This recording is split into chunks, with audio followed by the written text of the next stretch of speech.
All right, good evening and welcome to the Deal Center Virtual Learning Series. I am Cheryl Cooper-Smith, the kindergarten through third grade professional development specialist at the Deal Center.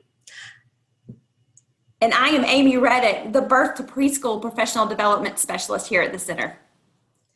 This is another session of our learning series on the science of reading. These learning opportunities are designed to take you on a science of reading journey with literacy experts from around the country. Throughout this year, we will explore topics around oral language development, the phonological processing system, orthography, morphology, fluency, comprehension, and reading difficulties. Our goal is to share how science has proven the brain learns to read and to provide you with methods, strategies, and resources to translate the scientific theory into evidence-based practice. Our mission is to enhance educator knowledge, improve classroom instruction, and ultimately increase student reading achievement. So just a few housekeeping items before we get started. Our team will monitor the chat box. Please feel free to type questions or comments in the chat. We will hold questions for the presenter until the end of the session for discussion during the Q&A. Any technical questions for the team will be responded to directly in the chat box. Also, this is a recorded session, and please visit the Deal Center website to view the collection of our virtual learning series, including this evening's session. Please be reminded, the Deal Center is now offering continuing education units for attending our professional learning events. All attendees are eligible for CEU credit. However, there are a few conditions that must be met in order to receive these credits. To receive CEU credit, a survey must be completed and submitted at the end of the event. More information will be provided after the learning session, so please stay tuned. Thank you, Cheryl. This evening, the Deal Center would like to take a moment to spotlight Dr. Hollis Scarborough's reading rope. This year marks the 20th anniversary of the publication of the reading rope. Dr. Scarborough refers to this model as a visual metaphor for explaining the essential components of skilled reading and comprehension. Recently, Patent Literacy hosted a 20th anniversary celebration of the reading rope. And I would like to share a few interesting facts that we learned about the development of the rope. Fact number one, the rope was developed around 1992 and published in 2001. Fact number two, the rope was created from a body of scientific research from diverse academic fields in the 1970s, 80s, 90s. However, the graphic was created in about 2 hours. Dr. Scarborough used pipe cleaners as a model, drew the rope with a pencil and eraser, traced it with ink, then typed the labels and glued them on a drawing. The original drawing still exists.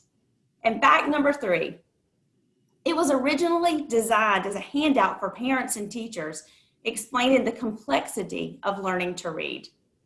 Dr. Scarborough says this, no rope would have ever been created if at the time there had been a broad consensus about what skills and knowledge were most important for becoming a good reader and about the best way to teach a child to read.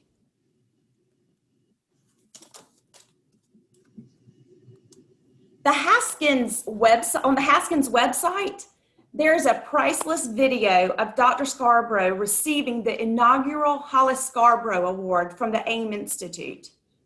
During a portion of this video, Dr. Scarborough talks about the life of the rope and takes us through the birth, when it was created, why it was created, and what was going on in science during this time period.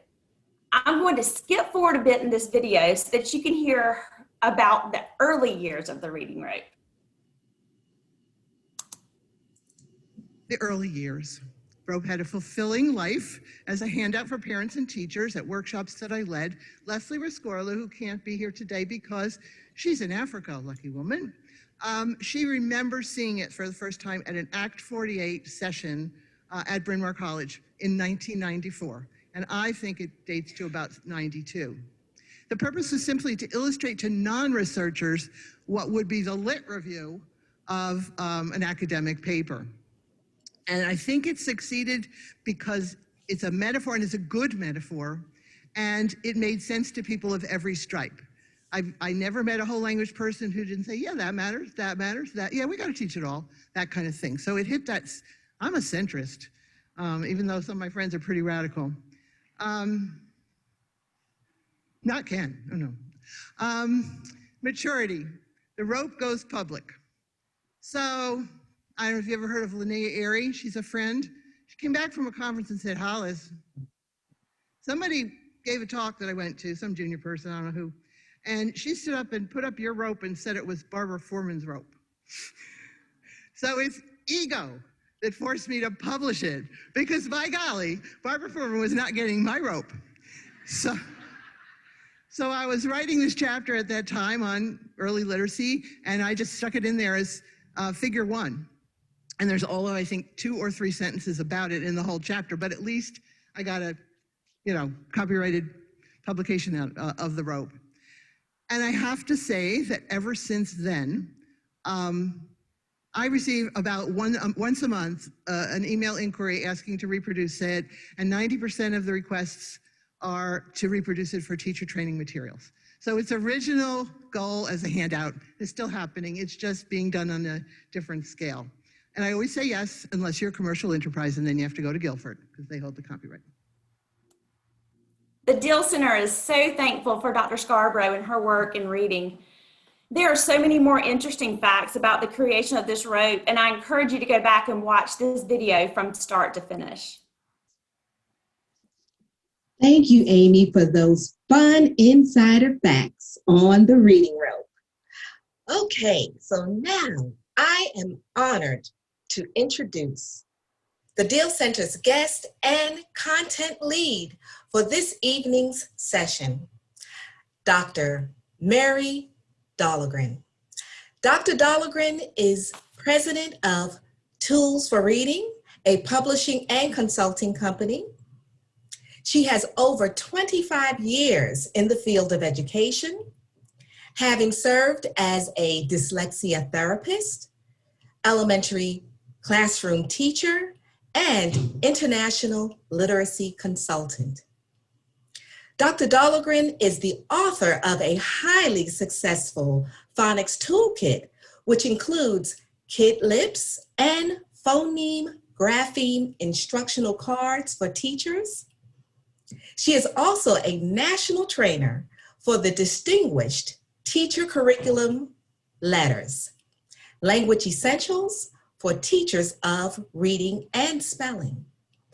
Dr. Dahlgren is the former executive director of Payne Education Center, a nonprofit teacher training center in Oklahoma. The center provides training to teachers of dyslexic students and support to parents. She is also the president of the Reading League Oklahoma chapter. Dr. Dahlgren's passion is to help everyone involved in reading instruction to feel equipped and confident in providing the highest quality instruction possible. Without further ado, I am excited to welcome Dr.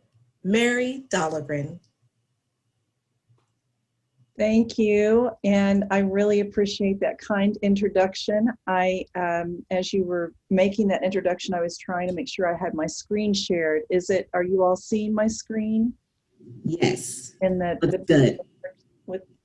All right, and I am just so honored to be asked to be here and go through this process with you all as I've learned so many things from you, and thinking about preparing for all of these tasks in this talk. Let me see. Oh, my sharing technology. You gotta love it. I need to get, well, we need to get anything out of the way right now so that it doesn't delay our presentation. Okay, let's see. So everything is looking good on Is it? Okay. my end, yes. It's telling me that my Their screen screen. sharing stopped. Okay. All right. So I want to start with saying that I am going to, the title of my talk, A Roadmap to the On-Ramp of Sight Word Automaticity. And we are going to cover a number of things today as we go through the session this evening, as we talk about this. And here we go. You were so nice, Cheryl, for that introduction. I just thought I'd make some more connections. I am in Oklahoma, from Oklahoma City, and some personal things about me. I love gardening. I cannot wait for springtime this year and all of my caladiums to come back again. I'm the mother of 2 grown children and girls that both live near me. I do have family in Atlanta, Georgia. So I've spent some time down there too, and have connections there. I also have a fabulous husband, Joel, who just is recovering from back surgery. So I'm really grateful that he's doing well. And I have to show you a picture of my dog. This is Rebel Ann, and Rebel Ann likes to come in and out of my office all day long. So I'm just giving you all a heads up that if you hear funny noises, it's probably Rebel. The other thing that I'll mention tonight will be a little bit about sound walls. And so you see a picture of the Val Valley with a product, a tool that I use at Tools for Reading called Kidlips. And we'll talk about that just a little bit tonight. So let's dig into what the objectives are, what we're going to be covering. And it is, there's a lot packed into this evening. I want to give you all the heads up. So we sent the slides to you, and you have a handout, and I will be referring to that handout for you to use to do some exercises, because it's always nice to have engagement. It's hard to just look at a screen and listen to a speaker all evening. So there are things that I will ask you to do, typing in the chat box to just do some quick and easy responses, but also writing on your handouts. So you definitely want to have that handy. So we'll start the evening by talking a little bit about theoretical models, and we'll bring up the reading rope again and Linnea Airy, as Hollis Scarborough talked about her. We'll talk about phonology, the 44 speech sounds, and orthography, how that maps to print. We'll do a couple of exercises to set the stage around that, and then we'll move into what does a phonics lesson look like, and how do you engage students during a phonics lesson? It's not just skill and drill, it's actually about the active engagement, and it's about the repetition with multiple practices for students to gain insight into the patterns of our language. Then we'll talk, I told you there's lots here, we'll talk a little bit about sight word recognition and wind up with what is orthographic mapping. So we'll top the evening off with that piece. Here are the theoretical constructs I'm going to quickly go through, and I feel like the simple view of reading, the decoding times language comprehension equals reading comprehension, is something that many of us are hearing about as we're elevating the knowledge of the science of reading in the United States and actually worldwide. It's a very exciting time in the field of education. The simple view of reading has been one of those foundational pieces for us.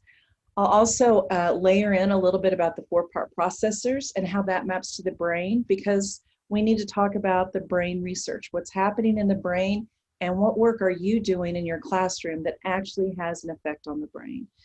Of course, Scarborough's reading rope, as I said, I'll layer that in, and a little bit with Linnea Airy's phases of word reading development. So let's jump right in. And Cheryl or Amy, you guys give me a thumbs up if my slides aren't advancing, because sometimes my tech becomes problematic. So here's the first model, the reading rope. And I have, because of Hollis Scarborough and a colleague of mine, Nancy Hennessy, I've used pipe cleaners many times to build that reading rope and talk about the different layers of the reading rope and what goes into them. And we're going to really look at the word recognition side tonight, those bottom strands. But don't worry, I will definitely bring in a few things about background knowledge and vocabulary, and even a little bit about language structures as we're talking in the phonics lesson, because I want you to see how you can integrate all of these pieces, because that's what we have to have in order to have skilled readers. You'll notice a red box popped up. That's the decoding. That's the simple view of reading times language comprehension. That's the other side of the simple view of reading equals reading comprehension. And so you can see this overlap, and I know Hollis Scarborough has said in some of her talks also, she never really thought about the simple view of reading when she created this. But isn't it amazing that the theoretical models that we're using, they overlap, and they should, we want them to. So the next model that's coming in, this is the 4-part processor. And I know that last month, Pam Kastner talked about especially phonological processing. So we're going to make the connection between the phonological and orthographic processor tonight. Phonics is the piece that comes in between those two processors, and then the meaning processor also. I'm going to show you a slide of a brain in just a minute and talk about how this overlaps. But I always tell teachers that these bottom 3 processors, the 3 blue circles, phonological, orthographic, and meaning, that's the trifecta. When you think about what are the 3 things that I really need to make sure I'm engaging my students in when I'm teaching beginning word reading and even moving into advanced decoding, I want to make sure I'm bringing in the phonological, orthographic, and meaning processor, because that's where the connections are going to come from as we make those, as we make sure that we're building those practices into our instruction. All right, so here's the brain. It's just a rough sketch of a brain, but I've put on the brain the frontal part known as Broca's area, and that's where phonological processing occurs. I also want you to know on the brain, this is the left side of the brain. And that's another cool thing that we know through research today and all the functional MRIs that are being done all over the country, but especially in labs like Haskins Labs, Georgetown. We have a number of scientists, Dr. Papanikolaou. If you look up on Reading Rockets, you have there's a great video of him explaining what's happening in the brain. But the phonological processing, I ask people to, I don't know if you can see me on my camera, but hold up on their left hand, their thumb and their little finger. And if you put your little finger up to your temple, that's near where the phonological processing occurs. And your thumb right behind your ear, that's where the orthographic processor is. And those are the 2 pieces that we're activating when reading. And then with my pointer finger right above my ear, that's where that angular gyrus area is. So thinking about left side of the brain, I'm making those connections for my students as I'm talking about this. The 4-part processor, talking about phonological processing. What am I doing as I'm producing those sounds? We'll talk about that a little bit in a few minutes. The orthographic processor, so I've used digraph TH. It's underlined, so that's the voiced I chose that intentionally so you could really hear it when I said that sound. And so knowing that sound, seeing the print, the TH, and then I'm going to make that connection. That's what happens in the angular gyrus. Look how far apart those areas are in the brain. We have to make those connections from the speech to the print in order for our students to become successful readers.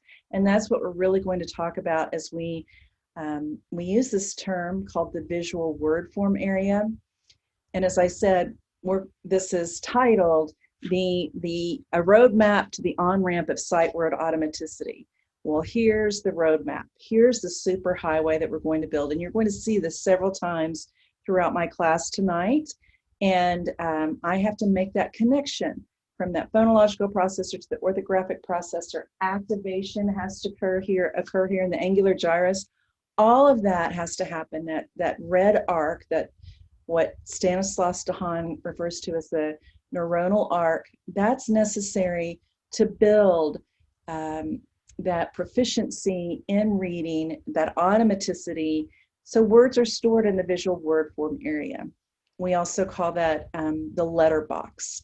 And once those are stored there, it's like if you think about the US mailbox, once you put something in, you can't take it back out, right? So as these, the phonological processor, the orthographic processor, that neuronal arc is being built, I'm storing more and more information, and I'm able to make those connections. So the information is stored in my visual word form area. This only happens on the left side of the brain, and these are the areas that have to be activated in order for my students to become proficient readers. Notice I use words that, the, this, that all have the voiced th with them, and thinking about when I'm providing sight word instruction, that I'm going to group together words that begin with the same sounds, or they have patterns that are related, instead of random word lists like I, see, look, do. We're going to talk about grouping those word lists. We'll do that later in the talk today, but I wanted to give you a little bit of insight into thinking about that, because we haven't done that traditionally. We've just used adult sight word lists that had a random listing of words. So more to think about as we move on. All right, these are the 4 phases of Aries word reading, and again tonight the focus is really on word reading, but I tried to color code this so you could see pre-alphabetic. That's usually our pre-K kids. They're coming in, they don't really understand the visual cues. There's that PG means phoneme, grapheme, correspondences. They don't know how sound and print matches up usually. But as they move through the year and into kindergarten, we get into that early alphabetic phase where they have some partial phoneme awareness. They're developing knowledge of letter knowledge and a little bit of decoding ability for sound. And I'm going to say there's a reading progression for the alphabetic, pre-alphabetic, where we know they notice logographs. Ari at one time called this the logographic phase, but things like the golden arches, right, McDonald's. In the early alphabetic phase, they do things like they confuse the word house and home because they tend to rely on a picture, and they have word meanings stored in their mental lexicon, and they do close approximations. But that's where good instruction comes in. We don't want them to guess a close approximation. They need to read accurately. And so we need to move them on into that later alphabetic phase where we're developing that complete phoneme awareness. We're starting to map a phoneme to a grapheme, one-to-one correspondence. And even when I say one-to-one, one sound and one grapheme. So one sound, one grapheme, TH. So it's not just about single letters. Graphemes can be groups of letters. And I use the example here, the word sweet. There's 4 graphemes, there's 4 sounds. S, w, e, t. And the EE is considered a grapheme. As kids begin to blend sounds together, map speech to the print, early sight word learning occurs. And then we get into more advanced phonemic awareness. We'll look at that a little bit more closely in a minute. And students begin reading fluently sound by sound and really by syllable, morpheme, whole words, using families and analogies. And this is when orthographic mapping takes place, when I'm starting to read with that fluency and automaticity. So I can make a connection between cake and flake. I can use that as an analogy. I know what cake is, so I can read flake, but then I'm also starting to read words like magnet, fantastic. Those words, magnet and fantastic, have short vowels in them. Those are relatively easy for students to read if I know how to chunk those words. We're not going to get all the way there tonight, but we're going to talk about how do we build into that consolidated phase. I also want you to know at the top of the slide, it should have just popped up, it says phases in development of word reading influence the quality of sight word representations. So how far along am I in my development of word reading? Because that's going to determine how quickly and automatically I'm learning my sight words. Because I'm not going to learn sight words until I know the letter names and I'm phonemically aware. I've got to be able to at least blend and segment sounds. So we'll talk about that. I'm not going to go there yet. Spelling progression. What does that look like? Pre-alphabetic, scribbles. One day a note says one thing, another day it says another thing. Early alphabetic. This student was actually trying to spell the word lunch. Notice that N there. And you guys, if you say the N sound and you say the O sound, those are made in the same place. Kids confuse sounds that are made in the same place in their mouth. I'll show you that just a little bit. Us the ch sound in the letter name. Oh my goodness, kids are working so hard to figure things out and try to please us as teachers. And oftentimes we have no idea how they came up with those things. That's why digging deeply into what is the science of reading? What are all these things that we know, but oftentimes have not been revealed to us? And that's part of what tonight's presentation is really all about. So later alphabetic space, you see this child is spelling the word lunch.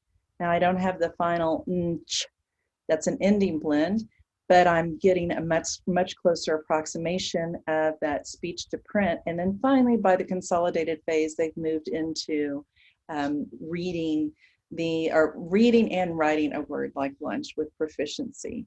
So that typically happens from pre-K through second grade into third grade, but it's the phase, it's not the age.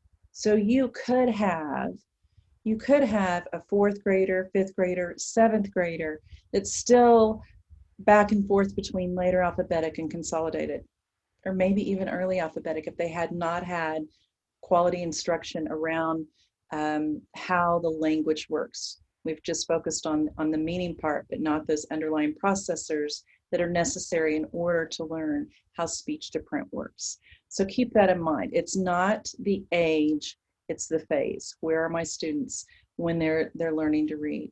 And so just a quick continuum of language, and reading is language. That is one of the things that we often think of language, we say English language arts, but language is phonology, the sounds, the phonemes, it's the graphemes, knowing about the print, and then it's syllables and morphemes. Those are all layers of our language. And notice underneath the red arrows down there, we have oral language, background knowledge, vocabulary. Those are all layers of our language too. So if you think of Hollis Scarborough's reading rope as the layers of language, it helps you to think about how do we represent this information?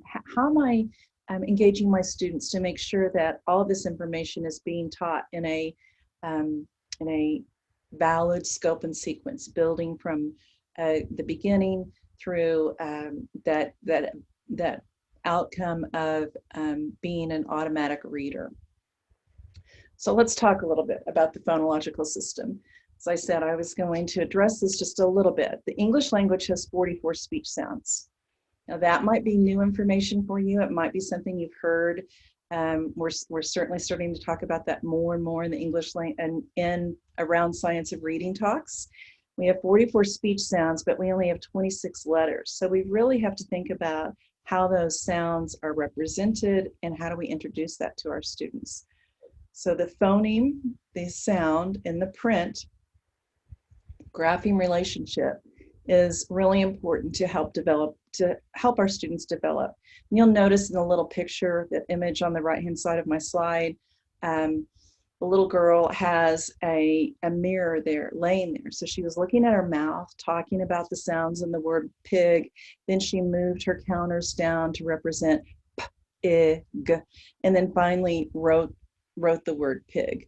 And so we say phonemes are the mental parking spots for graphemes. I've got to know the sound so I can represent those letters. I can write those graphemes down. So this is the mental Velcro. And I love that term, mental Velcro. It's how do I attach information? And if I just have a tiny bit of Velcro, I can attach a little bit of information. But the more you teach me, the larger my piece of Velcro grows, and I can attach more and more information. And so I always ask the question, how do we represent a phoneme if I don't have any awareness of it? So I just couldn't help myself. I had to throw in a picture, some images about sound walls because I'm really, really like for teachers to think about these 44 speech sounds. And you'll notice on the left-hand side, we have the consonants, and on the right-hand side, we have the vowels. And so in our spoken language, there's 26 consonant sounds. I'm sorry, there's 25 consonant sounds, and there's 18 vowel sounds. We usually never talk about that in our pre-service education. And these are things that we're pushing to happen more at universities. And I will say I have images from university instructors who actually have sound walls up in their classrooms as they're teaching their undergrad students about this. And I have more and more teachers that are building sound walls in their classrooms to help the kids make that connection between the sound and the print. So this is arranged in order by how we produce the sounds. So let me give you a little bit of the background rationale. Why a sound wall? Because our speech system is different from our phonics system. We've always acted like the print guides the language, but it's actually the language came first and then print was created. The merging of speech sounds in spoken language makes it difficult to identify single sounds. So when I say a word like, when I say a phrase, let's go eat, let's go eat. And we know, I'm in Oklahoma, my dialect is different from the way somebody in New York might say something. I will tell you honestly, I've been to New York and people have said, I'm not sure what you're saying. Slow that down, because of the way my speech sounds run together. We all have dialect.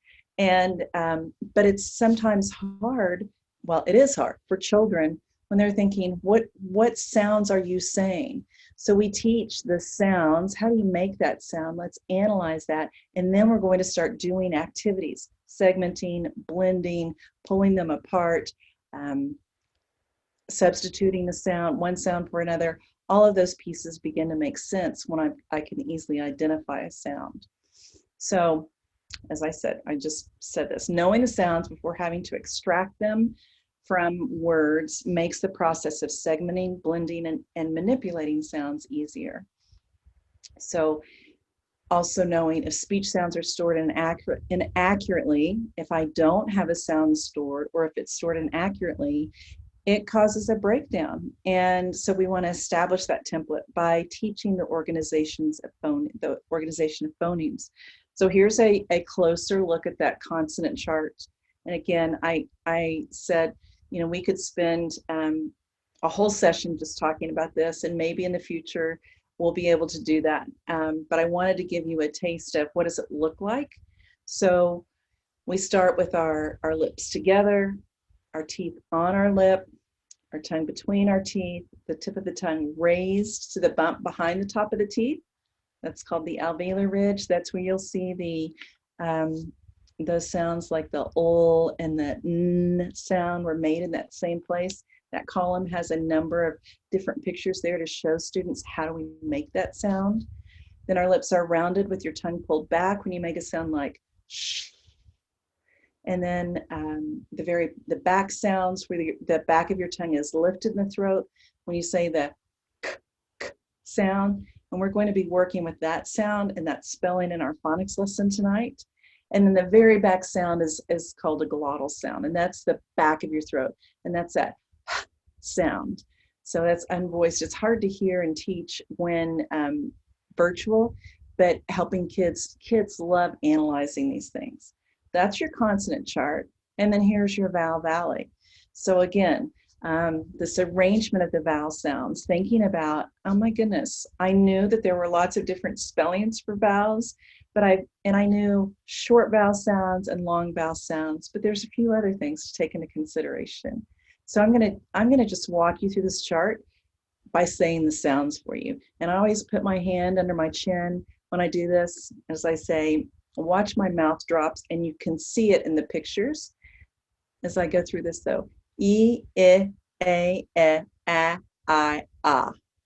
And I say that without closing my mouth so that children can begin to see, oh my goodness, it's just my mouth is dropping down. My tongue and my teeth and my lips aren't doing a lot.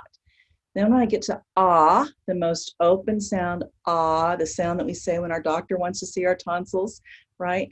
Ah, ah, o, oo, oo. And you, sorry. Let me try that again. Going from ah, o, oo, you. And your lips become more and more rounded and your mouth closes as you say those back sounds. We call those the back rounded sounds. We have two diphthong sounds, oi and ow, and then we have the vowel r's, r, or. There's many different spellings for these. I encourage teachers to begin teaching these sounds, and then as you're teaching words, I have the ah sound. It's not just about posting something under the letter A. I'm going to show you a slide with just letter A, but really getting my students to notice the ah, and I can read these words, I can blend these sounds together. These are common sight words, but we've actually practiced saying, blending the sounds together and drawing our attention to those sounds. So we can begin to learn these sight words, because that's my goal, automaticity. We have the short O. I just wanted to put another example on there for you to see the short O. We have the word on, but then not and stop, where we've underlined and read that short O to make that connection for students when we're thinking about that sound and that spelling. All right, so I had to put this in here to show you all the difference between a word wall and a sound wall, to really push the thinking. And this is a quote, really, I need to put Louisa's name on this, from my mentor, Louisa Motes, who says, alphabetic word walls defeat the purpose of displaying factually how phoneme awareness works. So when I look at the words about, and, am, are, around, all, if you look at those words and think about the beginning sound, you'll notice I have two sounds that start with about and around. That's the schwa sound. That's a whole nother talk too. I have R, that's that vowel R sound. And then I have all, and that's more of an aw sound. So and then I have my and my am. Those are short A's, but they still are affected because they have a nasal, the and the n after it. Oh my goodness, as a kindergartner, first grader, if I have insight into those things, instead of trying to visually memorize these words, I'm going to have a lot more success with reading and spelling these words. So it's a completely new focus for most teachers to really start thinking about this. All right, the orthographic system. The first area of the brain that's activated when you read. Because when I'm looking at the print, my orthographic system is what's activated, and then the phonological processing kicks in. So there's two things that are going on in order to become a proficient reader right away. Meaning should be activated too. All right, so you have a handout, and you're not going to use it right now. But my question is, can you decode these novel words? And I used words that are not words that you would typically know unless you speak Greek, read in Greek, Russian. There's a word that there's two words that actually use the Roman alphabet. One is from the Crow language, and the other one is Hawaiian. I don't think anybody's typed what they think those words are in the text in the chat box. So how about if we look at some words that might be more common? You can't decode the words if you don't understand the words, right? So here's some more common. Some of you all probably recognize some of these. And all of these words are the word dog, or having to do with a variety of dog. So the idea of, I need to know what the word is, I need to be able to decode it before I can even begin to access meaning. And thinking about what happens when, were you able to decode? I have this little question on your handout. Were you able to decode the words? If not, what made them difficult? Not knowing what the print represented. If you can decode them, do you know what they mean? And if so, how? So maybe you could decode the word in crow, especially that very long word, but it would be really hard to know what does it mean unless you spoke that language. So that's the point I'm making here. All right. I was going to have somebody open their mic to read this passage with me, but I know there's 100 people on this call. That's so exciting. And so I'm just going to go with it, and I'm going to read it to you, but I want you to think about what this means. What is this passage about? Okay. The snickerdagle ran faster and passed the earthat. The earthat frombled and fristed. The snickerdagle carried on and thalered the gimble. The earthat bound and the snickerdangle miled. I even stumbled over some of that. What is that about? So hopefully you were reading along with me, and I'm thinking about questions. You guys could probably answer these. Who did the snickerdagle outrun? Probably say the earthat. What did the earthat do? After the snickerdagle carried on, what happened? So you can answer those things even though you don't know what this means. So what two verbs in the final sentence triggered real word meaning? Have you been able to pick out the verbs, the ones that end with ed? Those would be the words frowned and smiled. So thinking about these things and what's happening here, that was really a couple of lines taken out of the tortoise and the hare. But you would have never known that without knowing the meanings behind the words. So the point being, you might be able to decode the word, but if you don't know what the meanings are, oh good, somebody put in the box turtle in the hare. You might be able to decode the word, but not know what it means. And this idea of, if I can't decode, how can I possibly even begin to read? So these skills, and that's, again, I go back to that trifecta, the phonological, orthographic, and meaning processor. Those things have to come together in order for us to be proficient readers. That's really the focus of tonight. So, as it says, the reason you did not comprehend what you read is because even if it were read to you, you would not understand it, because they're nonsense words, right? So on your handout, I have this little question, activity 1. Was the breakdown, was it with decoding or language comprehension? And you had to read the words in Greek and Crow and Russian, Hawaiian. That would have been a decoding issue. And then having to read about the snickerdagle and the earthat, that would have been a language comprehension breakdown. So both sides of the reading rope is what we're getting at here, and taking a moment just to reflect on why the breakdowns are, where the breakdowns when your students are having a difficult time, why are they happening, and how do you address them with your students? Can you tease these pieces out? Because that's what we really want to be thinking about. And the simple view of reading is not suggesting that reading is simple, but it does help us to boil things down, to begin to pinpoint, so we can figure out where's the breakdown occurring and what instruction do I provide in order to meet my students' needs. Right, so here's what we know, some important points to think about. Only 1 in 10 words can be, on the average, can be guessed from context. That's huge. When you really think about it, only 1 in 10. I can only guess that many. That's not a good percentage, right? Word recognition depends on that fast, automatic, accurate phoneme grapheme mapping, and every step in word reading development requires deep, secure phonologic integration. That's a David Kilpatrick quote. So phonology is a foundational piece of this. So why is code emphasis and phonics instruction so important? Because you cannot strategy your way out of decoding, right? So there's no comprehension strategy powerful enough to compensate for the inability to read the words.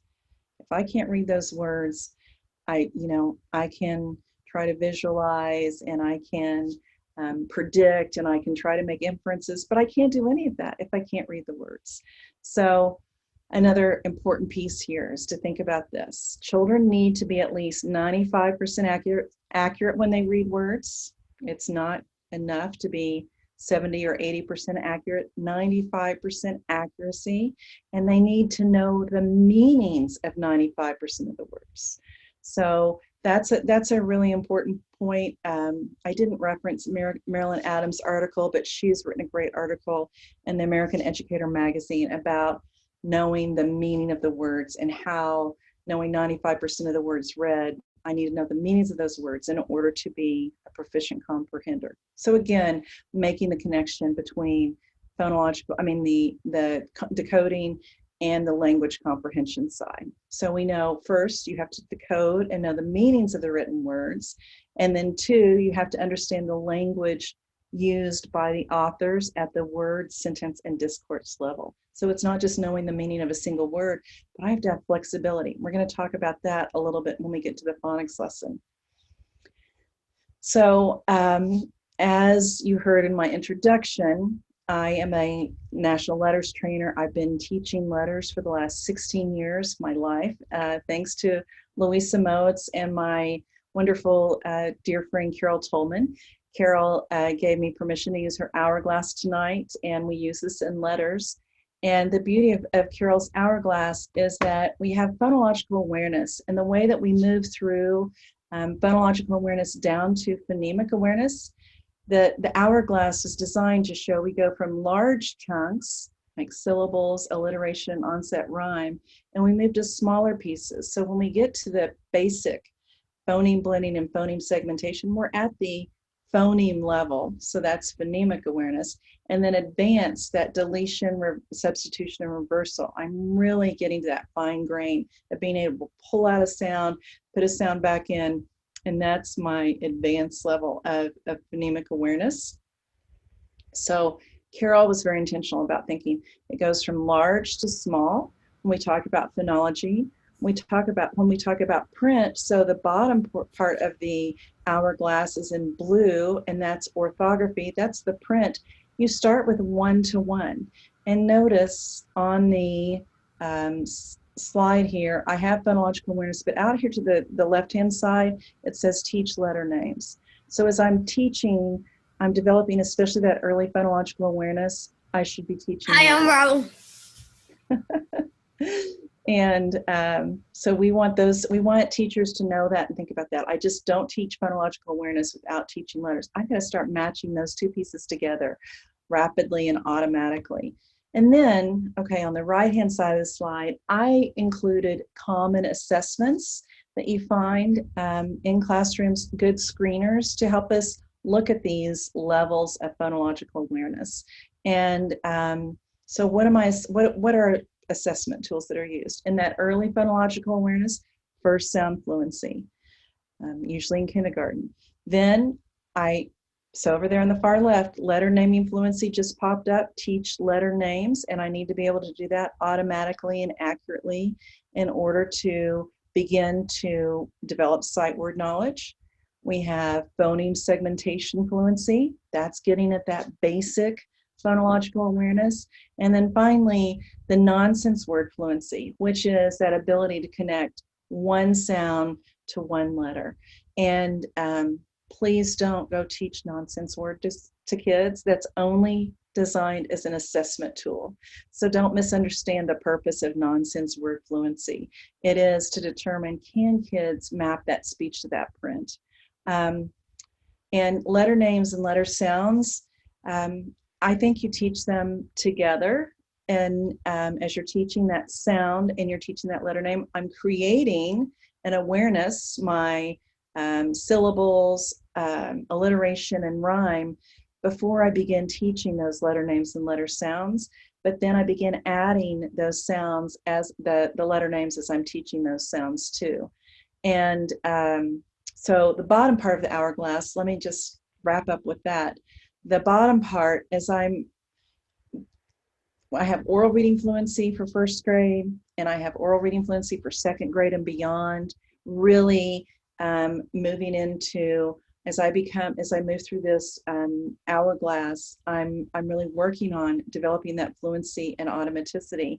And notice I also have things like the past, the really great reading skills, really great decoding skills survey, the Readsters surveys, core, and I think those are all the pieces. But there are different assessments that are out there. Many of them are available at no cost to assess things, to dig more deeply, and to be not, you can get diagnostic, but to actually be able to pull back, just as a classroom teacher.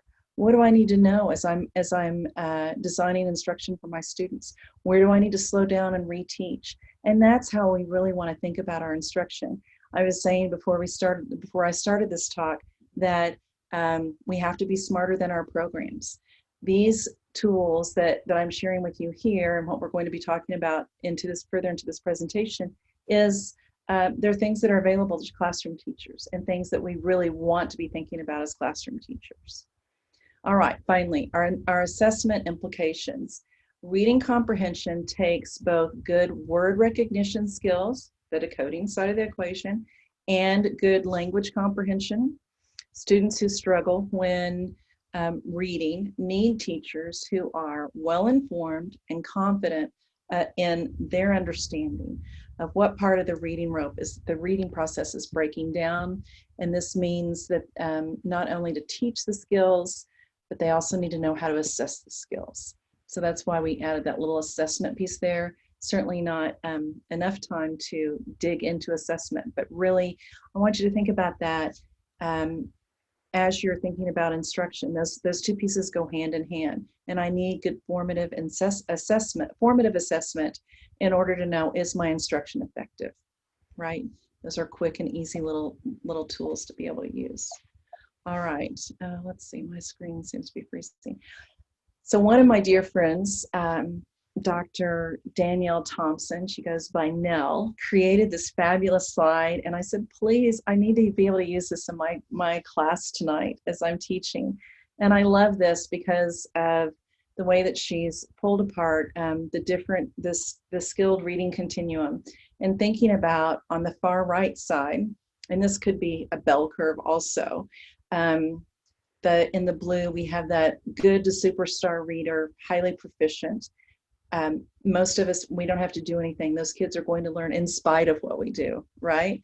And then we have those kids that have average reading proficiency, but they're still getting along. There's 35% there. So 40% of our students, they're doing relatively well in order to, they're going to learn to read regardless of what program I'm using.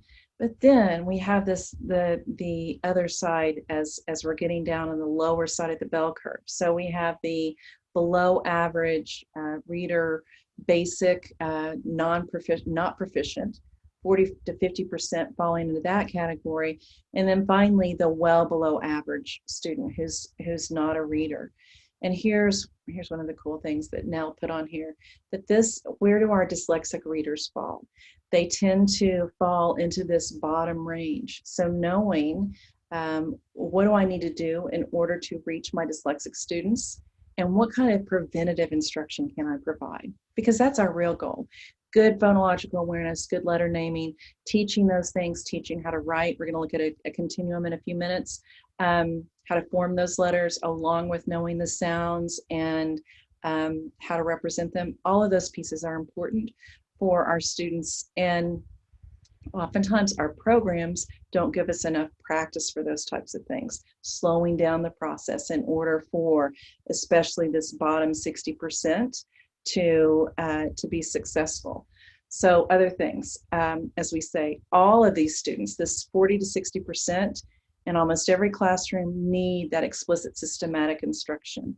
And two kinds of weaknesses in word reading that occur, that inability to completely manipulate sounds and words, and incomplete knowledge of sound-letter relations, and particularly that awareness of vowels, those vowel sounds. Those tend to be really elusive for our students. These two things need to be in place in order for my students to really begin to develop that sight word automaticity. So I'm going to say it again. I'm going to say it before I even have to talk about this. The fact that when we get to sight word instruction, that we oftentimes don't have, we begin with flashcards when it's not necessary to do that. I need to teach letter names and letter sounds before I begin working with flashcards. All right. So we should have next coming up is a continuum for grade level expectations. And I'm not going to spend too much time here. And you all should have this in your handouts. I included all the slides in the handouts. So I really want to focus a little bit on the kindergarten. What am I doing? I need to teach the 26 letters. I'm also going to teach all 44 sounds. So those are two different things that we're not used to teaching all 44 sounds. And the other thing is I want my kindergartners to leave kindergarten with the ability to write those 26 letters correctly. That's a really important piece that I think is often not emphasized in programs. But if I have that automaticity when I hear a sound, that I can write it, and I know what that letter is, I can write it in the right proportion, and I can put the right spacing there. That's really an important focus in beginning reading. So the phoneme, the mapping speech to print, beginning writing, all of those pieces. And I built on that as I described a continuum. This is certainly not comprehensive. These are just some of the key things and ideas of things that we need to talk about in beginning reading. What are programs meeting these needs, and what do I do in order to support that? So let's see, my slides, I've got two screens going here and they're not advancing. There we go. Second grade, I said see first grade plus you're going to add on reading higher level decodable text and a variety of other text and I put this in here, we kind of discussed this earlier this week, if they're reading a level J or above. So one of the questions that comes up, and I know Pam Kastner's coming back to talk to you all about decodables, but the idea that I use decodables with my children until they're able to read at a level J on a leveled reader in a leveled reading program, just because otherwise I'm teaching them guessing and it's not controlled enough to apply the skills that I'm learning. I'm giving my kids all sorts of other books to look at, to use, to try out on their own. But in our practice, things that I'm sending home with their parents, I'm going to give them decodables until they can read on a level J independently. I'm teaching the 6 syllable types, I'm beginning morphological instruction, and I'm continuing to develop those writing skills. Third grade, I'm continuing on reading widely. My vocabulary is really starting to grow because I'm reading more and more on my own. As teachers, we can't teach enough vocabulary in our classrooms for our kids to have the growth that they need. Their vocabulary knowledge grows because they're reading a large variety of text. And then again, writing simple, compound, and complex sentences. Boy, I need to be building on that continually. So not enough time for that tonight. This is just a nice visual that comes from my colleagues in Michigan, and this changing emphasis of the big ideas in reading and really emphasizing what's happening, especially in the phonemic awareness and phonics part of the instruction. What are we emphasizing in each grade? And then as we move into 4th and 5th grade, all of those pieces should be coming together. And my attention is really focusing on comprehension and composition. And I'm reading widely in order to build all of that. All right, so again, those necessary components for reading. I have all of our the phonological processing, orthographic processing, the phoneme grapheme association. And I'm going to dig a little bit into our beginning phonics and the alphabetic code, alphabetic principle, and connecting phonemes to graphemes. So here you have a teacher who's talking about the sound as in the word Excuse me fish. for interrupting, Dr. Dahlgren. I think that we may not Uh-oh, be on the same slide where you are. okay. I just got a message saying that I see the brain slide at the moment. Okay. So what slide are we actually on? Okay, I just moved from the brain slide to beginning phonics and the alphabetic principle. No, Okay. not seeing that. I see that one. Okay. Okay, I good. see it. Okay, good. Photos, yes. So we're on slide 38 in your handout. Yes, it's approximately slide 38. I moved one or two slides around, but that would be right. Yes. Okay. And so here the teacher. Everyone is seeing it. Okay. Okay, are we good? Yes. So she's teaching the sound and the spelling, and the kids are starting to put those words on their sound wall. We're going to talk a little bit about the scope and sequence here. A really important, so I put in an example scope and sequence, but there's no single scope and sequence for beginning phonics instruction. One of the things, and I like to use this one, my colleague Judy Dotson created this, and I like it because it's so general. You start with a limited set of consonants plus a short vowel. So different programs begin with different consonants and different short vowels. But the idea is that I'm layering as my students can begin to build and read words with those sounds, those letters. I introduce the next group of consonants. Step 3, I introduce more consonants and short vowels. Step 4, now I begin to introduce consonant blends. So I really want you to think about, I'm working with CVC words up through step 3, and that's typically happening in kindergarten and beginning of first grade. I'm refreshing that, but then I start working with consonant blends, digraphs, and then my inflectional endings, S, ED, ING. So all those parts are being added to my curriculum. I'm teaching vowel consonant E in step 7, step 8, my odd consonants. And then step 9, we have what we call the floss pattern, where you double the F, the L, and the S at the end of a one-syllable word. There's some examples there for you. And then step 10, so you're in first grade by now, where you're really starting to learn about vowel teams, things like OA and OW that say O, EA that says E, and we begin introducing the vowel R's. And then we really start ramping things up by talking about derivational suffixes. That's when we begin building that vocabulary, complex consonant patterns, and then multisyllabic words. So that's just a beginning scope and sequence. As I said, it's very general, but keeping in mind, how do I layer in and provide the practice that's necessary to move from one skill to the next. So as we talk about a phonics lesson, I'm really going to talk about working with the k sound.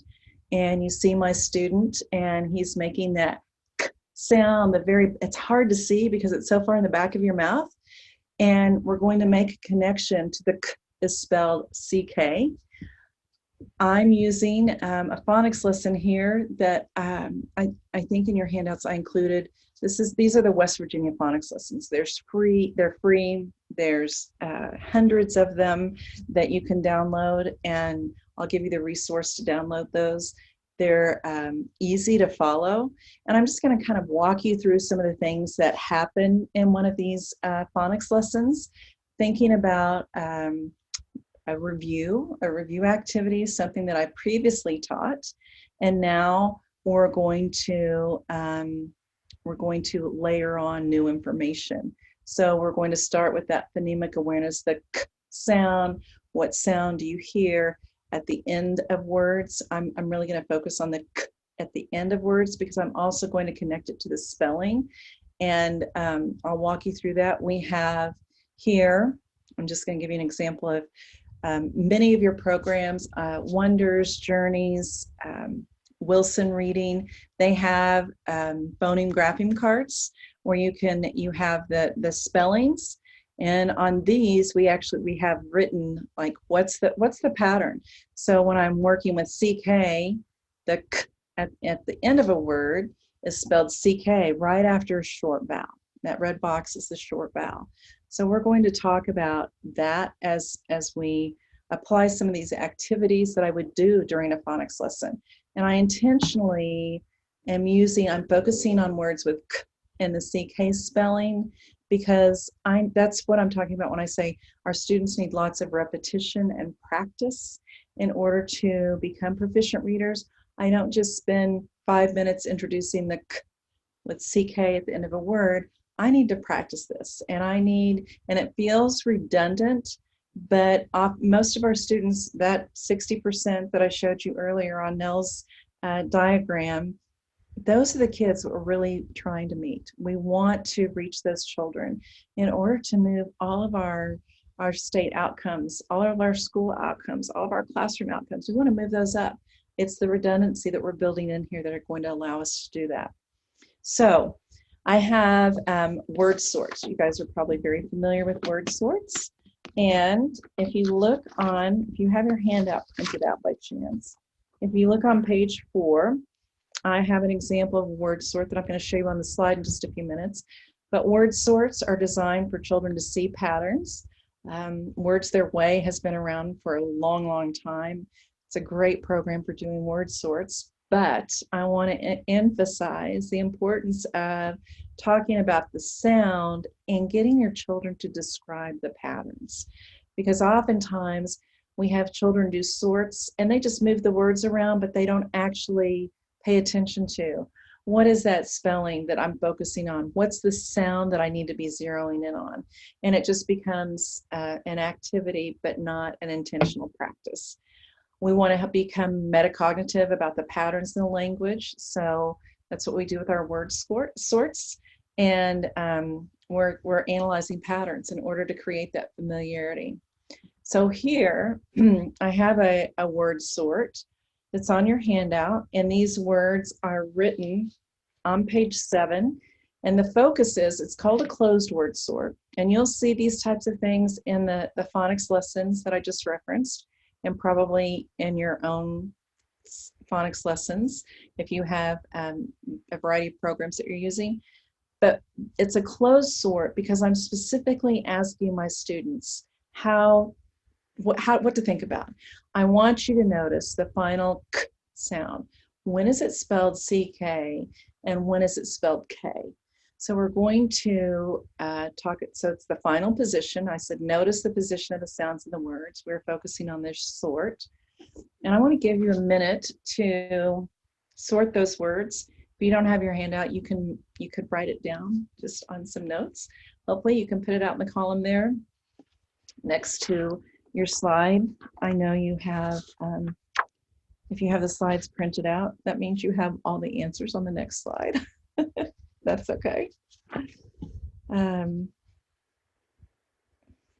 I'll give you a second to do that.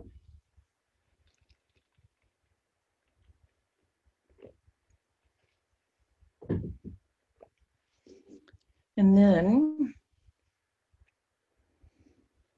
hopefully you're able to see this pattern that I'm using. I have the CK on the left side, just the words with K on the right side. But now here's where the important part of the word sort comes in. Reflect on the way these words have been sorted. Can you figure out the pattern? Why do we spell some words with CK at the end and others with K at the end?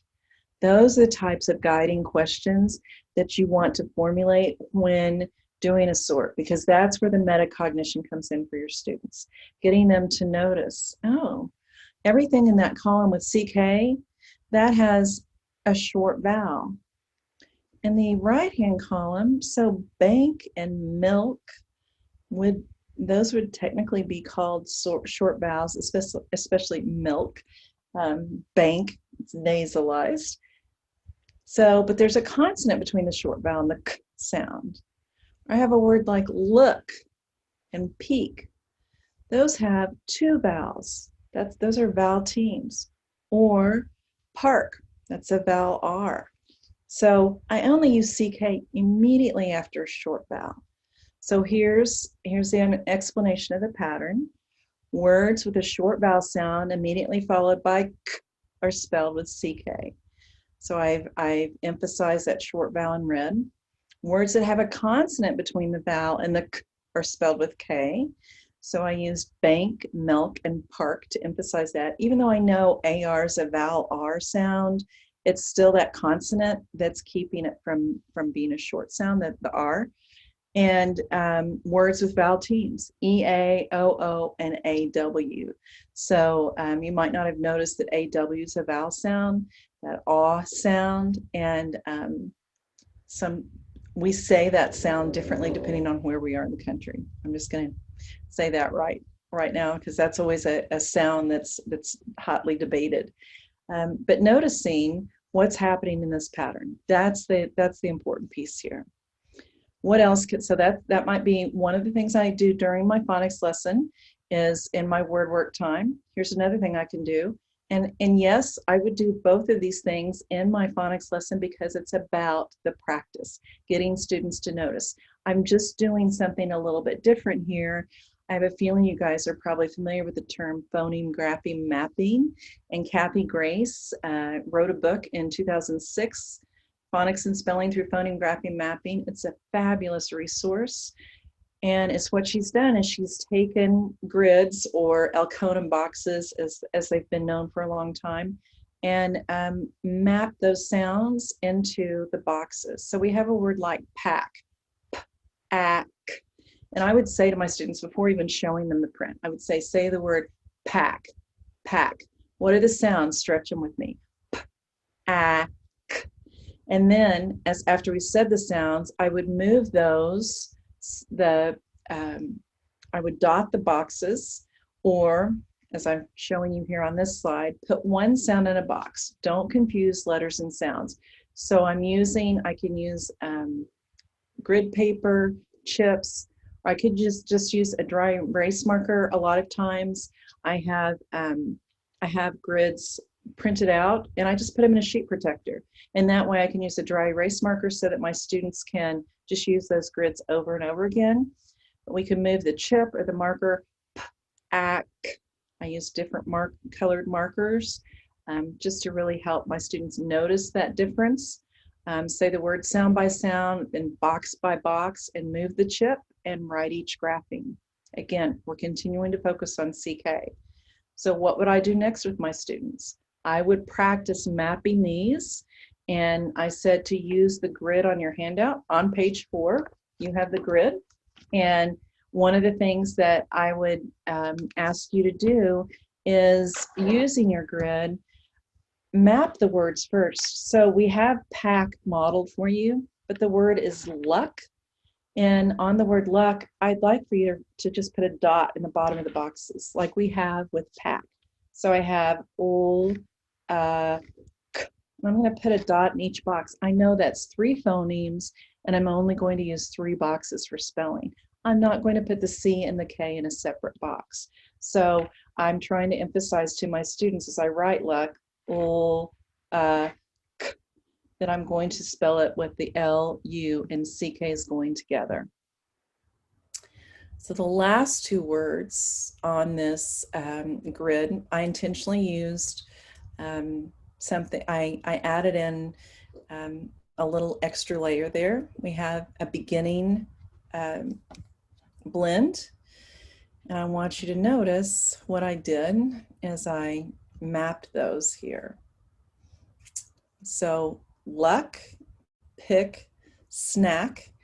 And I'll also say I added out here to the side, we rewrote the word so it's all together, which is as easy enough to create in a Word document, just creating a grid. But I have the word snack. So that's snack. The S and the N are 2 separate sounds. I want you to keep that in mind. And those are not going to go in the same box together. They're 2 separate sounds, important for reading and important for spelling. truck, k. So I'm pulling those apart, and our children phonologically, when they say that tr sound together, that TR, oftentimes it feels like a ch sound, and they write a CH, which is really interesting. Phonologically, that makes sense because oftentimes that's what it sounds like. When they say tree and try, it feels like a ch sound. That's a phonological error that kids make, but it makes perfect sense. So if your children write the CH for the TR, don't tell them, that's all wrong. No, that's not right. You say, good for you. That makes sense. I see why you would have done that. So I'm going to say, try it with me, say the word tuck, tuck. And if you can just feel your mouth, you don't even have to touch it. Tuck, my lips, my lips are not pushed out. But just get ready to say truck. What happens to your mouth? Your lips push out, they're more rounded, and they feel like the ch sound. That's what kids are doing. They go from speech to print. They're feeling the sounds, and that's why back in the sound wall piece of this talk, I was saying you need to pull those sounds apart, teach them separately, and then as children begin to put them back together, when they have phonological breakdowns, you can begin to make sense of these things. I can pull them apart and analyze them, but notice, why are those things similar? And then why do we have confusions also? All right, so we did a word sort, we did phoneme grapheme mapping, and now I'm going to say another piece that you could do, maybe not during the same lesson, using grapheme tiles. So the idea that you have little tiles that have the letters written on them, but not just letters, graphemes. So you'll notice the blue tiles have CH and CK. Those are my digraphs. The purple tiles have TCH and DGE. Those are my trigraphs. Those all represent one sound, but there might be 2 letters or 3 letters. So I want to emphasize that, and I would do the same thing in a sound box. So if I have a word like batch, batch, I would, the TCH would go in one box together. Those are the things I want my students to start noticing. Oh, I don't say t, k, h. I say ch when I see TCH. That's where we're going to build in that fluency and that automaticity. So I'm going to show you building words. I might have my students build the word pack. Take your tiles and build the word pack. Now I want you to build the word truck. All right, now I have that t, on separate tiles. So truck. I can see how I build that. That's 4 sounds. This is very similar to what we just did with phoneme grapheme mapping. I have a different way that I'm processing this for my students to notice. Trick, I just changed one vowel sound. Patch, okay, I threw in a TCH here. Our focus on the lesson is CK and the K sound, but I wanted to just throw this in to get you all to notice that I use TCH, the ch sound, right after a short vowel, as in patch and ditch, batch. I have the itch, and then DGE, as in the word edge. So edge, 2 sounds in that word, and I only use 2 graphemes, the E and DGE. So those 3 letters, trigraph, they're considered a single grapheme because they represent one sound. That's one of the big takeaways that we want our children to understand too. They don't want to sound out every single letter. I've got to learn about these different pieces of the language and how they all work together.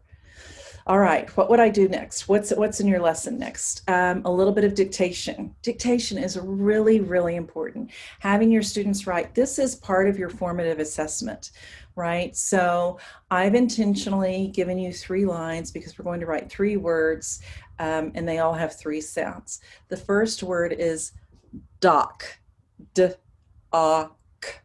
And I chose that word because it's going to be in the story we're going to read in a few minutes. So I would say the sounds, d-a-k. Write the word is dock. Say the next word is tack. What word? Tack. Let's say the sounds, What word? Tack. Let's write it. T-A-C-K. Does your word match mine? The last word is someone's name. His name is Nick. Nick. All right. N-I-K. And because it's somebody's name, what do I need? That's right. I need a capital letter. So Nick. N-I-C-K. Wow, look, his name follows that pattern. All right, one more thing I want to do. We're going to write a sentence. All right, we're going to use CK words and then common sight words. So my sentence, Nick sat on a tack at the dock. Oh, that's a long one. Notice I drew lines. So I intentionally drew lines. If I was working with my students in the classroom, I would write on the marker board, I would count those words, I would draw the lines with them, or I would intentionally have those on a piece of paper for them to know. Because this is tracking the number of words, that's taxing my working memory. That's something that I want to keep in mind. Are my students ready for a sentence that long? And then how do I support them to make sure they have the right number of words? So again, Nick sat on a tack at the dock. So I would give my students a minute to write that sentence. Of course, I'm going to emphasize all of my sentences begin with capital letters. It's somebody's name. We just use that name in our dictation, so they're familiar with that. And the other piece that I always point out at this time is my punctuation. Did I put a punctuation mark at the end of the sentence? That was a statement, so I want to put a period there. That's easy to forget when my working memory is used up thinking about how do I form those letters, how do I write that word, and that's our goal, is to get to that automaticity. Reading, writing, both of those pieces. All right, a little bit of vocabulary here. This is a tack. And a tack is used to fasten things to something, to a wall or a board, for example. So here we see the word tack, and that tack that's used, sometimes we sometimes we refer to it as a push pin. A tack has a very sharp end. Sometimes we even hear things like, let's get down to the brass tacks. That means let's get to the point of things right away. I'm going to teach my students little pieces like that right here, because that's an opportunity to build in language, build in vocabulary. And I definitely want to find time to do that in my lesson. Also, this is a dock. And a dock is a place where you attach, where you tie up a boat and you can load materials off and on a boat at a dock. What else can you do with around a dock, at the dock? And I'm going to ask my students to respond in complete sentences. We're going to count how many words they can say.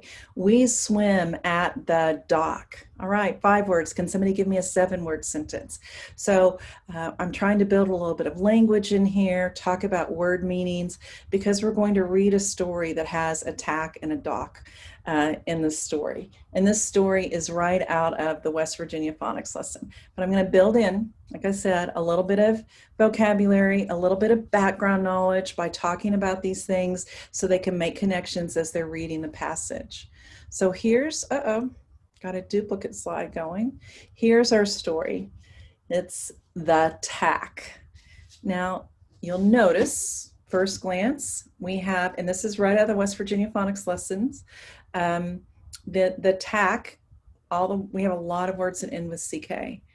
But just to emphasize that, this is a little strategy my colleague Susan Hall introduced me to, highlighting those words that have CK, because you all have seen this happen so many times. Your students, they can read the words out of context, but you put them into a sentence and it's like, I've never seen that word before. I can't read that word. Well, we just read them in list. We just mapped them.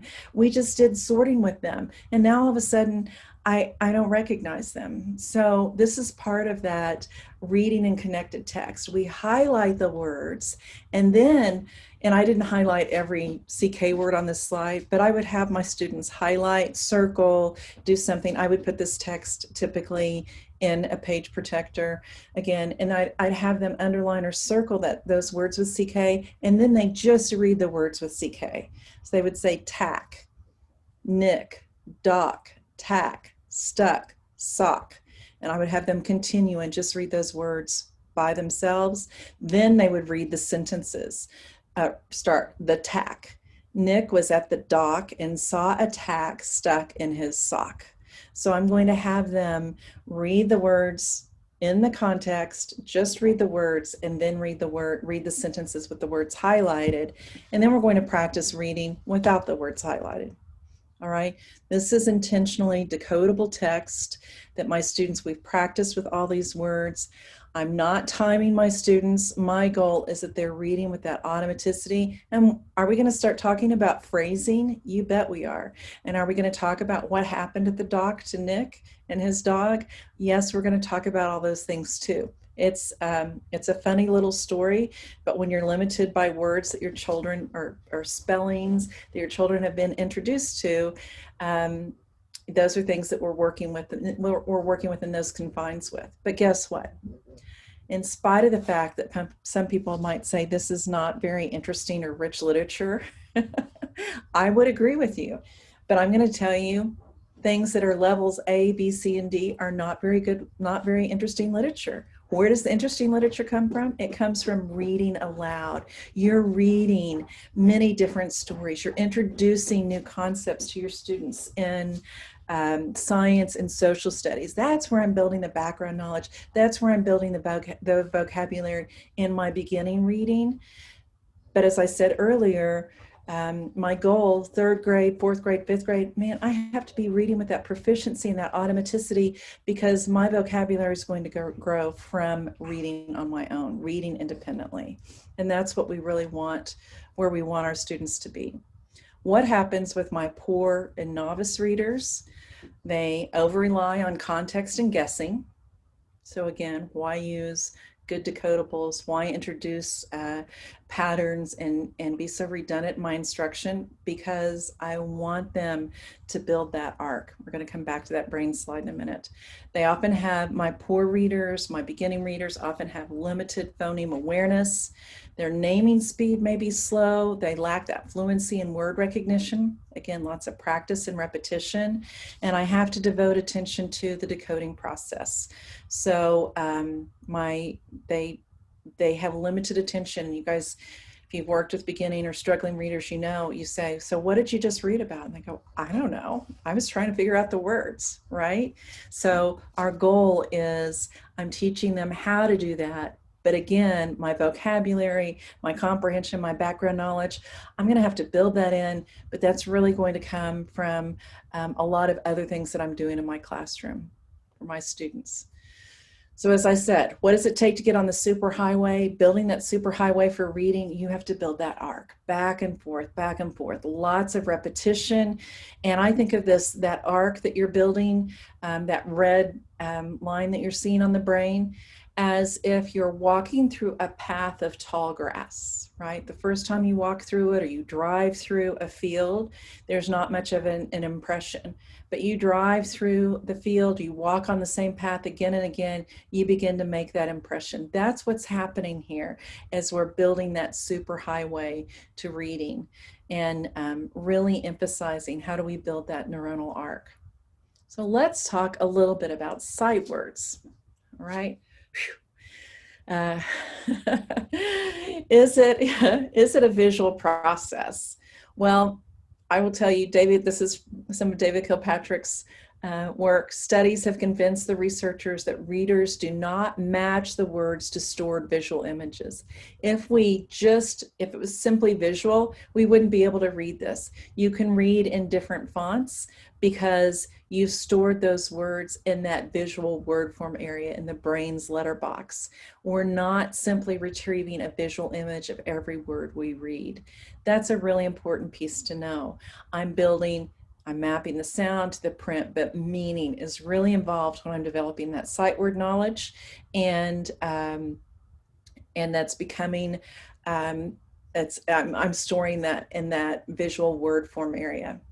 So we say sight words. This is a psychologist's definition.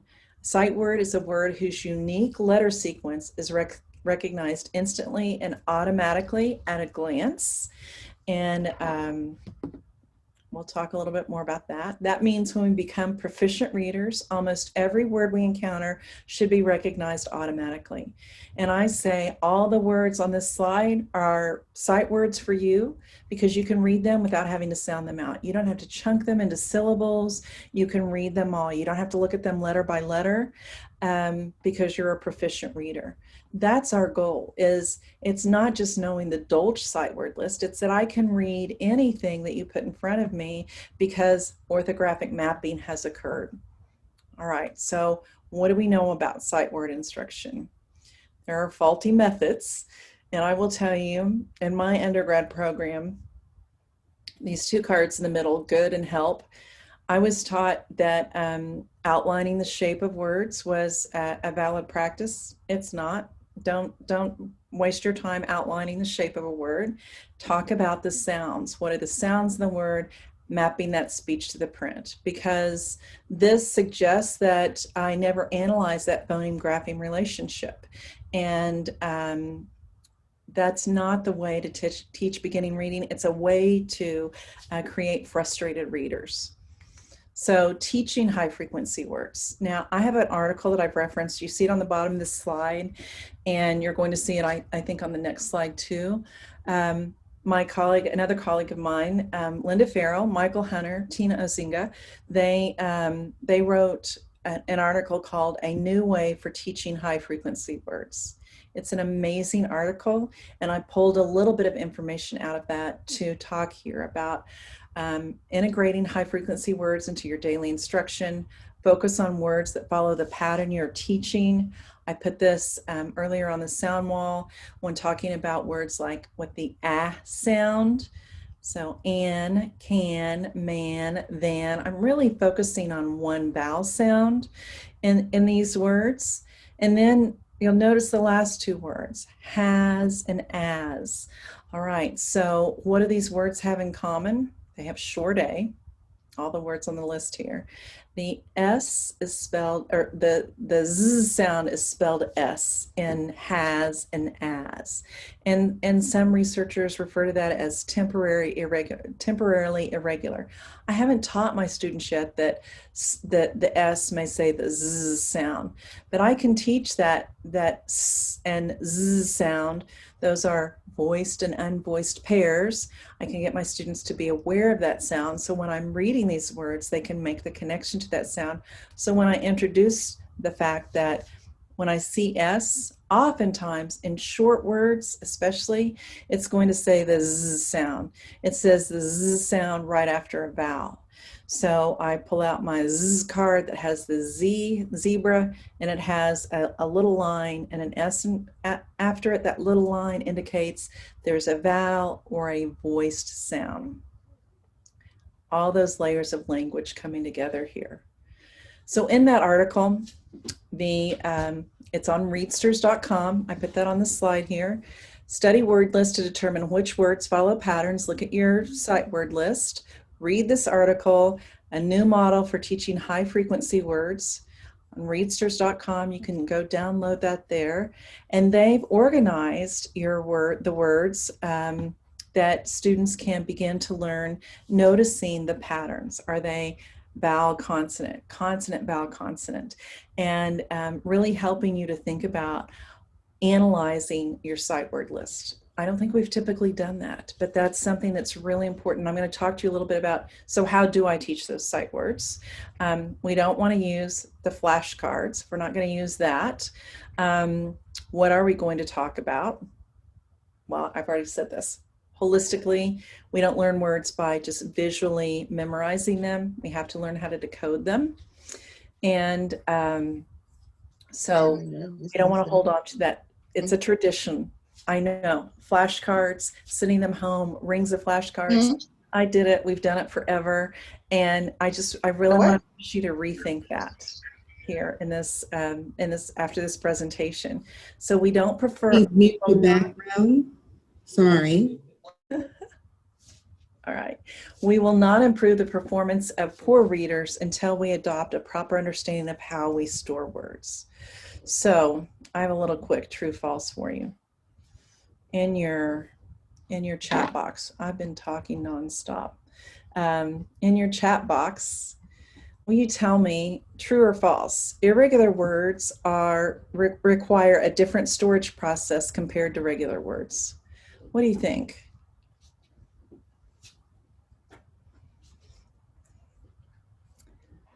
They require a different process. All right. I see lots of teachers, lots of people on our webinar type it in false, and I would agree with you. It is false. We don't have a different place in our brain. I've showed you the brain slides several times. They're stored in the exact same area that we store regular words. So I want you to think about this. Let's talk. So how would I teach that? So I have the word said. All right. I want to analyze this word, and I want to think about the sounds in the word said. So the first sound, s, how do I spell that? I already know that. That's the sound.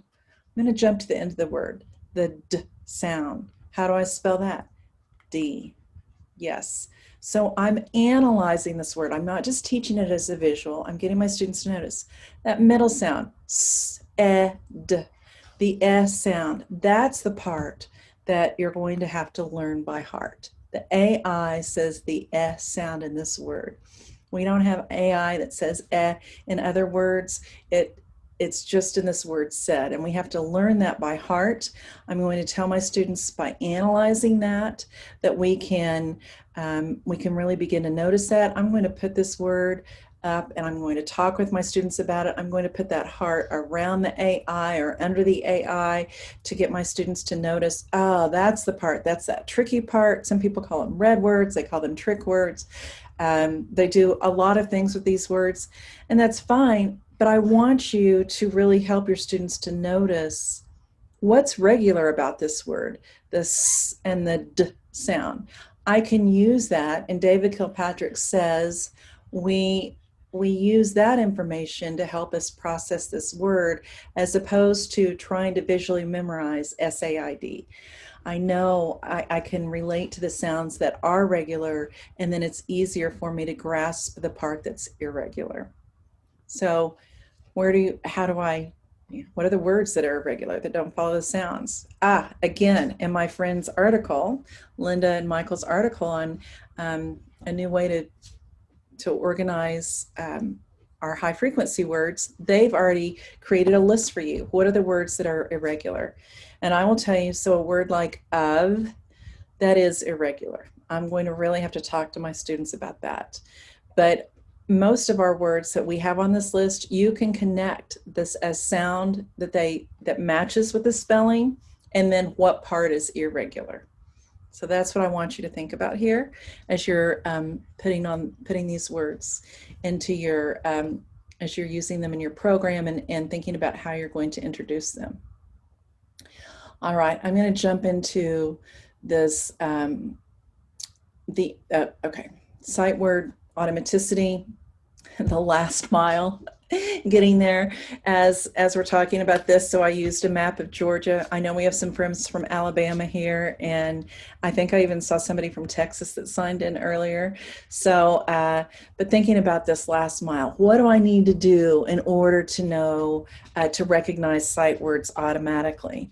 Well, I need to be able to manipulate and identify speech sounds at the phoneme level, and I want you to think about that before you start using flashcards with kids. Sight word automaticity, ability to recognize a new printed word with very few exposures, 1 to 4 exposures. Okay, that only happens, please listen carefully, the ability to recognize a new printed word with very few exposures, 1 to 4 exposures, that only happens in about into 1st grade, 2nd grade. because I'm building that that arc that I keep talking about with the brain. I'm mapping that speech to the print. And until that path is built, I'm not going to have that automatic recognition. 1 to 4 exposures is not going to do the job. I need a lot of practice. I need the repetition to build the path. And then that's when that ability to recognize words in 1 to 4 exposures kicks in. It's a pretty amazing thing the brain does. We want to link the sounds with the symbols accurately. We want to be able to process larger chunks of print. I didn't get anything into advanced phonics tonight, but talking about syllables and then morphemes. We want to recognize those words with fluency and automaticity. And once I have that sight word automaticity, then I can focus on meaning, because I don't have to rely on sounding things out one piece at a time. All right, and finally, our goal, obviously, comprehending words, sentences, and text. So establishing that visual, phonological, those pathways, as I keep saying, that arc, that speech to the print, but meaning is also important. So this vast brain circuit, it's transformed when we learn to read. It only happens on the left side of the brain. And so we don't want our children having to guess at words and trying to figure out shapes and things like that. The left side of the brain is the linguistic side. And yeah, that arc. So we're down to the last piece here, orthographic mapping, phonemes, graphemes, and word meanings. And talking just quickly about the word meanings. Those words that are stored, words that we know, we hear a sequence of sound sequences are recognized and matched to the store words, oral vocabulary is activated, and the meaning is retrieved. So we have a number of words. Our oral vocabulary, our vocabulary that we come to school with is much higher than anything that we can read, words that we know the meanings of. Reading is obviously going to grow that vocabulary, but understanding orthographic mapping, that is when orthographic mapping kicks in, it's not something that happens that I can see. It's not the same thing as phoneme grapheme mapping, and I think people confuse those things. Orthographic mapping is something that happens in the brain. All right, so it's that tipping point when all of a sudden the lights go on for your kids. And really, you see this happening frequently at the mid-year first grade, into first grade, into second grade. But what happens here? The spelling of the word, I see the word, I said that's the first thing that's activated. I can pronounce it, and the glue, that's part of what holds that together. This is right out of Linnea Airy. Knowledge of grapheme phoneme system provides the glue, the bonding, the spelling sound connections to meaning and memory. So that's that meaning is the other piece. As I said, the trifecta earlier. So when I see this word, I can say dog, and no, that's dog. Again, there's my little dog, Rebel. She's kind of been a little frisky over here. Rebel, my dog, and she, I recognize not just that that's the word dog or that's a dog, but a very specific dog. We are going to, as we refine our knowledge of words, we're able to read more and more words, fewer exposures, and attach the meaning. That's my goal in order to get to that proficient reading. So, here's a trick one. Did you guys see that? Let me back up. Whoops. Okay. Notice? No? All right. How about if I put it this way? Recognize those? How about this way? When I talk about storing meaning, you'll notice these are the same letters, and I have they're all grouped together here with no spaces. Here in the middle one, you begin to recognize that these letters represent chunks of meaning. I know what the IRS is, the NFL, the FBI, CBS, USA. Those are things that we have stored. And that's part of what I talk about when orthographic mapping, connecting, that meaning piece is such an important part of what we're doing. It's the speech to the print, but I also need to connect the meaning. So as we're wrapping up here, getting students off the back roads and on the superhighway to reading with fluency and automaticity. I say that because that's from, I mentioned Dr. Papa Nicolau, who is a neurologist at the University of Texas, and he talks about the superhighway. That's that red arc that I keep talking about, versus kids that are on the back roads trying to get to the same place. Orthographic mapping. The letter sequences and words are meaningful because of the order of the letters is designed to match the order of the sounds in spoken words. I said that a few minutes ago, but I think that that's a really important piece to know, to emphasize with your kids when they're growing their orthographic mapping skills, that when those improve, my sight word vocabulary just begins to grow more and more rapidly. And this leads to improvements in reading fluency and reading comprehension. It's a critical part of the process. So again, I know you're probably tired of seeing this slide, but I hope I've emphasized to you that the on-ramp, that superhighway, the on-ramp is the brain circuitry that we build with well-designed instruction. So what you're doing in the classroom, making those connections with your students, that's a critical part of what's happening in the brain. You all are the brain scientists. That's pretty amazing. All right. Thank you guys. I've gone nonstop, and I tried to leave a few minutes for questions that hopefully I can answer. And I know you all have a little wrap-up activity too. Right. So thank you for such a fantastic session so far. We do have a few questions. We have a little time for them. So one question back when we were talking about the vowel valley. Do the vowels change? Do the vowel valleys change depending on the dialect? For example, this a participant said, I said ah more open than the one before it. So does the dialect, I guess, it affect how you might pronounce? That's exactly right. It is, and so my vowel valley is arranged the way that we teach it in letters. Mm-hmm. And so we've put the ah up a little bit higher than the ah sound. And I will tell you, when I was taught in an Orton Gillingham based program out of Texas, the Scottish Rite, where Scottish Rite's doing lots of training for tutors to work with and teachers to work with dyslexic kids. I was taught that aw sound, which I really don't have in Oklahoma. I don't say that sound very intentionally, but I was taught it's like pulling a string on the top of a bag, where you round your lips a little more as you say the aw sound, that AW, that AU, but also an A in the word like ball.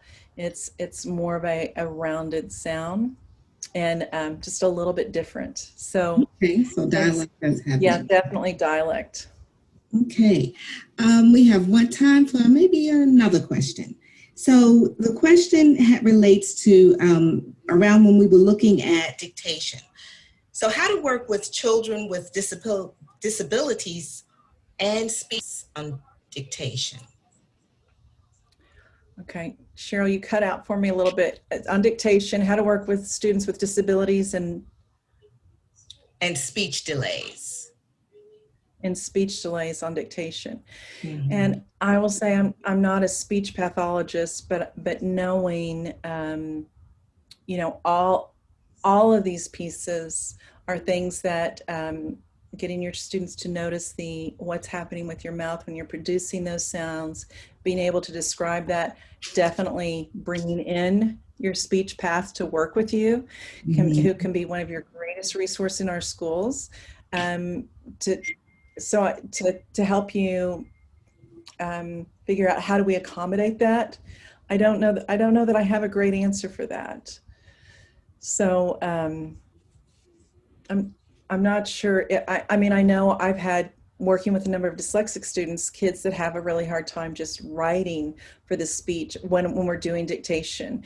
And that's why I emphasize the importance of teaching letter formation. It's not just about the reading, but it's also about writing. It's that integrated relationship that has to happen. And that's why dictation, it's such a great formative evaluation. Are my students learning the information I'm teaching in the lesson? And then what else do I need to practice with? What else do I need to be intentional about my instruction when they can't easily write down those letters and map that to print? Okay, great. I think we have time for just one more. So here's a question though. Word walls serve as a greater purpose in elementary classrooms. They provide scaffolding for spelling, scaffolding for retention of irregular high frequency words, and support for vocabulary. How can sound walls support these purposes? So, okay, I think that there's two things that are happening there on a word wall, talking about high frequency words and vocabulary. So one, what's the focus? When I talk about sound walls, the focus is about the sounds, and for the majority of words, I post words by the beginning sounds on a sound wall. So when you talk about irregular words, and we might say the as an irregular word, well, I have that TH post on my sound wall. If I use a word wall, I just have the letter T. And how many times have we had children read he when they've read the, right? So the idea of the sound wall is that it's addressing all 44 speech sounds, or I frequently see in classrooms, teachers have posted she under S, or our vowels, where you have words like our, O-U-R, and orange, and of, all under the O. Oh my goodness, there's so many different sounds going on there. So a sound wall, those beginning sounds, so the sound wall is actually addressing those things as opposed to covering them up and acting as if it's a total visual process. And that's, again, I would love to come back and spend a whole session to talk about sound walls. How do you set them up? What do we know about the sounds? And then how do I begin posting words? So I love having questions that push my thinking and helping to clarify things for teachers. Wonderful. Thank you so much, Dr. Dahlgren, for sharing your knowledge on how providing explicit instruction in mapping sounds to spelling help children break the code and put them on the road to reading success. We are thankful to you for supporting the Deal Center's goal in bridging the research to practice. Thank you. Thank you so much for having me. And I look forward to another time together. Wonderful. We'll have you back. Great. Thank you. Thank you, Dr. Dahlgren. We appreciate you being with us tonight. The Deal Center would like to recommend a few resources around Scarborough's Reading Rope. I think that we have really talked about Scarborough's Rope throughout this presentation tonight. And so the first link is the full video of the clip you watched at the beginning of this webinar. It shows Dr. Scarborough receiving the inaugural award, and she takes you through a journey of the creation of the Reading Rope. The second link takes you to the International Dyslexia Association website, and there you'll find an enlightening article about the rope. And lastly, we've included the link to the 20th anniversary celebration of the Reading Rope hosted by Patent Literacy. So those are some great resources for you to check out. Thank you, everyone, for joining the Deal Center and joining us for another fantastic, wonderful learning experience. Please be on the lookout for an announcement of our next virtual professional learning event. Is coming right next month. Be ready for it. And we wish you well, and we wish you a good night.